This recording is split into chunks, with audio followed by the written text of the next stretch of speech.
windows up, doors shut. We can hear it inside the homes, and it feels hostile. Neighbors in West Wilson County have had enough. They are suing Global Vision Bible Church for excessive noise. The church holds its services outside in a tent. Good evening, everyone. Welcome to News 2 at 5. I'm Bob Mueller. And I'm Haley Wilkes. A separate lawsuit has also been filed against the church for zoning violations. News 2's Kendall Ashman has done multiple stories on all of these complaints. She joins us live in the studio with the latest on this legal pursuit. Yeah, Haley, Bob, from across the street to a mile away, neighbors say their daily lives are disrupted. Neighbors tell me they can hear sermons inside their homes over their TVs and that their children are losing sleep during the school week. Probably the most upsetting would be hearing him angrily casting out demons from people in his congregation. This neighbor wishes to remain anonymous in fear of retaliation. Unfortunately, people are concerned about speaking out, but enough people have been putting up with it for so long that we wanted to take some action. Phil Berg says he is one of dozens who are planning to file a noise nuisance lawsuit against Global Vision Bible Church.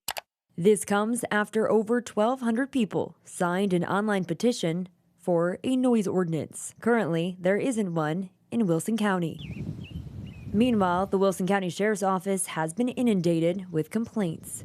Since last June, the Sheriff's Office received over 440 noise complaints against the church. I can't help the fact that we've done everything we can to minimize the sound, and yet it still carries a little bit. I'm sorry. We're not going to be able to soundproof the whole thing. It's a tent, for Pete's sake, okay? Back in March, the church purchased a new tent that should be more soundproof, but neighbors say it has not been drastically improved.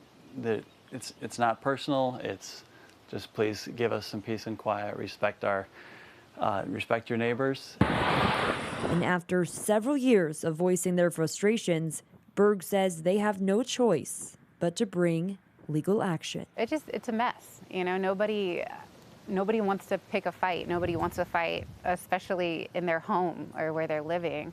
We're just trying to get peace. It just feels like a mess, and you know, we're to the point where we're considering moving.